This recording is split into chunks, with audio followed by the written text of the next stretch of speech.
నమస్తే, welcome to our channel. Jaganmohan Reddy గారు ఈరోజు అంబటి రాంబాబు గారి కుటుంబాన్ని పరామర్శించడానికి వెళ్ళాడు.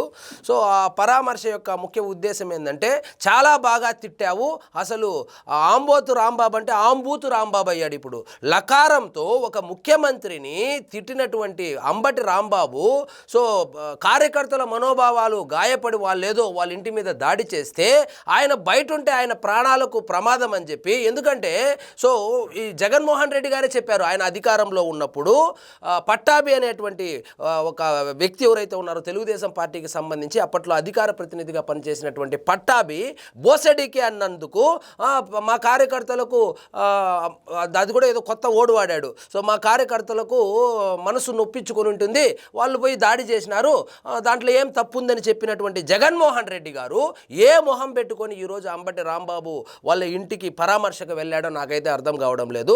బాగా తిట్టాడనా, లేకపోతే బాగా కులాల మధ్య గొడవలు పెట్టగలిగాడనా, లేదా ఇక్కడి నుంచి మొదలు పెడదాం కమ్మ కాపు సామాజిక వర్గాల మధ్య గొడవలు సృష్టిద్దామనా, లేకపోతే నిన్న వైఎస్ఆర్సీపీ వర్కింగ్ ప్రెసిడెంట్ అయినటువంటి సజ్జల రామకృష్ణారెడ్డి గారు పరామర్శకు వెళ్ళారు, ఆయన సరిగ్గా స్క్రిప్ట్ ఇవ్వలేదు, ఆ అంబటి రాంబాబు గారు అమ్మాయిలు ఎవరైతే ఉన్నారో వాళ్ళు సరిగ్గా మాట్లాడలేదని కొత్త స్క్రిప్ట్ ఇవ్వడానికి వెళ్ళాడా, ఎందుకు వెళ్ళాడో నాకైతే అర్థం కావడం లేదు. సో ఈయనకు అధికారం ఇస్తే 5 సంవత్సరాలు కాపు సామాజిక వర్గము సింహభాగము జగన్మోహన్ రెడ్డి గారికి 2019లో ఆయన వెనక నడిచి ఆయనకు ఓట్లేసి గెలిపించి 151 సీట్లు ఇస్తే ఆయన కాపు సామాజిక వర్గానికి ఏం చేశాడు? సో ఇప్పుడు వచ్చి కాపు సామాజిక వర్గం మీద దాడి జరిగిందని ఆయన సొంత పేపర్లలో రాయించుకుంటున్నాడే. కాపు కాపు కాపు కాపులు మీకు ఇప్పుడే గుర్తుకొచ్చారా? ఇప్పుడు ఉదాహరణకు నేను కాపులకు ఇన్ని పోస్టులు ఇచ్చాను, అన్ని పోస్టులు ఇచ్చాను, ఇన్ని పదవులు ఇచ్చానని చెబుతారు కదా. ఈయన ఏ పదవులు ఇచ్చాడు? పదవులు ఇస్తే సరిపోదు కదా, పవర్ ఇవ్వాలి కదా. పదవులేమో కాపులకు ఇచ్చేవాడు, సంతకం పెట్టేటువంటి ఆ పెన్నేమో రెడ్డి సామాజిక వర్గం దగ్గర ఇచ్చేవాడు అన్నమాట. సో ఈయన అధికారంలోకి రాగానే రాష్ట్రాన్ని 4 ముక్కలు చేసి ఒక ముక్కనేమో మన ఇప్పుడు పార్టీలో లేడనుకోండి విజయసాయి రెడ్డి గారికి ఇచ్చారు, ఇంకొక ముక్కని సుబ్బారెడ్డి గారికి ఇచ్చారు, ఇంకొక ముక్కనేమో మన పెద్దిరెడ్డి రామచంద్రారెడ్డి గారికి. ఈ విధంగా ముక్కలు ముక్కలుగా చేసి రాష్ట్రాన్ని ముక్కలు ముక్కలుగా చేసి ఈ మొత్తాన్ని చూసుకునేది సజ్జల రామకృష్ణారెడ్డి. సో జగన్మోహన్ రెడ్డి గారి క్లోజ్ క్వార్టరీగా చెప్పబడే దాంట్లో ఎవరైనా కాపు సామాజిక వర్గానికి చెందిన వాళ్ళు ఉన్నారా? లేరే. అసలు ఈయన కొంతమంది కాపు సామాజిక వర్గానికి చెందినటువంటి నాయకులు గెలిచినటువంటి ఎంపీలు కావచ్చు, ఎమ్మెల్యేలు కావచ్చు, అదేవిధంగా మంత్రులకు అపాయింట్మెంట్ కూడా ఇవ్వలేదనేటువంటి ఆరోపణలు ఉన్నాయి. ఉదాహరణకు ఉప ముఖ్యమంత్రి పదవి ఇచ్చినటువంటి ఆళ్ల నాని మంత్రిగా కూడా చేశాడు. ఆళ్ల నాని వీళ్ళు కనుక కరెక్ట్గా గౌరవించింటే ఇప్పుడు పార్టీ ఎందుకు మారుతాడు? ఉప ముఖ్యమంత్రిని చేశారు, మంత్రిగా కూడా పనిచేశాడు కదా. మరి జగన్మోహన్ రెడ్డి గారిని వదిలిపెట్టి సో రాజశేఖర్ రెడ్డి గారికి అత్యంత ఇష్టమైనటువంటి ఆళ్ల నాని అప్పట్లో కాంగ్రెస్ గవర్నమెంట్ని ఎదిరించి మరి జగన్మోహన్ రెడ్డి గారికి సపోర్ట్ చేసినటువంటి ఆళ్ల నాని ఇప్పుడు పార్టీ ఎందుకు వదిలిపోతాడు? ఇప్పుడున్నటువంటి కాపు నాయకులు కావచ్చు, కాపు సామాజిక వర్గం వాళ్ళు కావచ్చు, సో మీరు ఉదయభానుని అడగండి ఏ విధంగా వీళ్ళు ట్రీట్ చేసేవాళ్ళు కాపు నాయకులని. అదేవిధంగా సిట్టింగ్ ఎంపీగా ఉన్నటువంటి బాలశౌరి గారిని అడగండి, ఆళ్ల నాని గారిని అడగండి. కాపులకు వీళ్ళు ఏ విధంగా రెస్పెక్ట్ ఇచ్చేవాళ్ళు? కేవలము నామమాత్రపు పదవులు ఇచ్చేవాళ్ళు, ఉత్సవ విగ్రహాలుగా మాత్రమే కాపులను వాడుకునేవాళ్ళు. కానీ సో మొత్తం పవర్స్ రెడ్డి సామాజిక వర్గం చేతిలోనే పెట్టుకొని వీళ్ళు 5 సంవత్సరాలు పరిపాలన చేశారు. సో వీళ్ళకేమో పదవులు, వాళ్ళకేమో పవర్స్. పవర్ లేని పదవి దేనితో సమానము? సో వీళ్ళైతే అడ్జస్ట్ అయిపోరు. ఇప్పుడు గుడివాడ అమరు ఉన్నాడు, అదేవిధంగా మన అంబటి రాంబాబు ఉన్నాడు.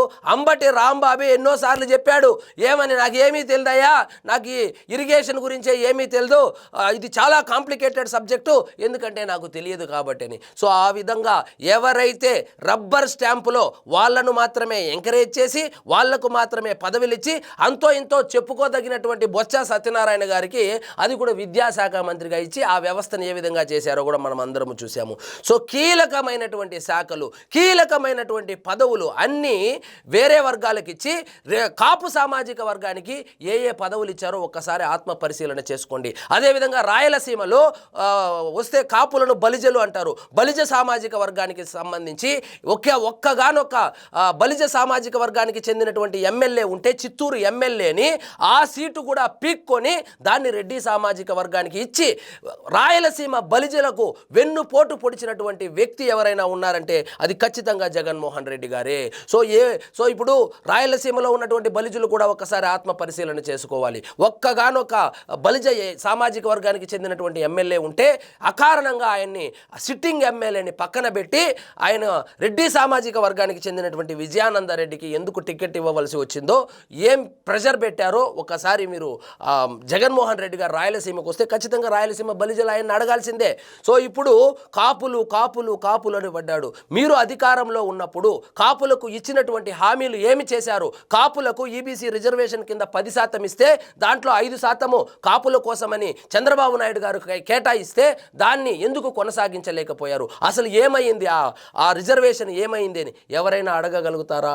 అడగరు. ఎందుకంటే ఆ కాపు రిజర్వేషన్ల గురించి మాట్లాడేటువంటి నాయకులను, కాపు కార్డు వాడుకొని రాజకీయాలు చేసేటువంటి నాయకులు ఎవరైతే ఉన్నారో వాళ్ళందరినీ గుప్పెట్లో పెట్టుకొని సో వాళ్ళ నోర్లు మూయించి, వాళ్ళకేదో ఒక నామమాత్రపు పదవులు ఇచ్చి వాళ్ళ నోర్లు మూయించి కాపు సామాజిక వర్గాన్ని కేవలము ఓటు బ్యాంకుగా మాత్రమే ట్రీట్ చేసేటువంటి పార్టీ ఏదైనా ఆంధ్రప్రదేశ్లో ఉందంటే అది వైఎస్ఆర్సీపీ.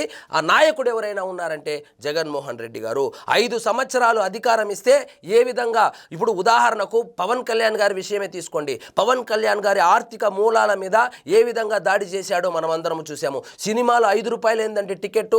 సో వీళ్ళ భారతీయ సిమెంట్ ఏమో రోజు రోజుకి రేట్లు పెరిగిపోతుంది, 300 రూపాయలు చేసుకున్నాడు అప్పుడు. కానీ సినిమా టికెట్ మాత్రము 5 రూపాయలు చేసి ఒక కాపు సామాజిక వర్గానికి సంబంధించినటువంటి పవన్ కళ్యాణ్ గారు ఎప్పుడు చెప్పుకోడు నేను ఫలానా సామాజిక వర్గం అని. కానీ ఇప్పుడు కులాల కాన్సెప్ట్, కులాల టాపిక్ వచ్చింది కాబట్టి నేను చెబుతా ఉన్నాను. ఒక కాపు సామాజిక వర్గానికి చెందినటువంటి వ్యక్తి ఒక పార్టీ పెట్టుకొని రాజకీయంగా ఎదగాలని చూస్తే ఆయన్ని తొక్కడానికి జగన్మోహన్ రెడ్డి గారు వెయ్యని ఎత్తులు జిత్తులు పై ఎత్తులు లేనే లేదు. ఒక హోటల్లో బంధించిన దగ్గర నుంచి టికెట్లు రేట్లు తగ్గించిన దగ్గర వరకు, అదేవిధంగా చిరంజీవి గారిని కాలి నడకన 1 కిలోమీటర్ వరకు నడిపించుకొని ఆయన దగ్గర నమస్కారం పెట్టించుకున్న విషయం కూడా మనం అందరము చూసాము. దాని ఫలితమే కాపులు ఆయన్ని చీకొట్టారు. సో 164 సీట్లు రావడం అంటే ఒక ఎత్తు అయితే, కాపు డామినేటెడ్ ఏరియాలు ఏవైతే ఉన్నాయో ఆ నియోజకవర్గాలు అన్నింటిలోనూ దాదాపుగా 50,000 మెజారిటీతో కూటమికి పట్టం కట్టారు. సో ఒకటి గుర్తుపెట్టుకోండి, తెలివైన కాపు కూటమి వైపు. ఈ జగన్మోహన్ రెడ్డి గారి యొక్క ఈ కళ్ళవొల్లి మాటలు, ఈ ఊసరబెల్లి రాజకీయాలు ఆల్రెడీ చూసేశారు. కాపులు మీ వెనకాల ఉన్నటువంటి ఆ 4-5 మంది లీడర్లను చూసి కాపులంతా మీ వైపు వచ్చేస్తారు, ఏదో జరిగిపోతుంది, కమ్మలు కాపులు కొట్టుకుంటారు, కూటమి విచ్ఛిన్నమైపోతుంది అనేసి మీరు కంటున్నటువంటి కలలు అవి పగటి కలలే జగన్మోహన్ రెడ్డి గారు. సో ఇదండి ఈరోజు మన టాపిక్. మీకు ఈ వీడియో నచ్చినట్లయితే లైక్ చేయండి, షేర్ చేయండి, ఛానల్ మాత్రం సబ్స్క్రైబ్ చేసుకోవడం మర్చిపోదు.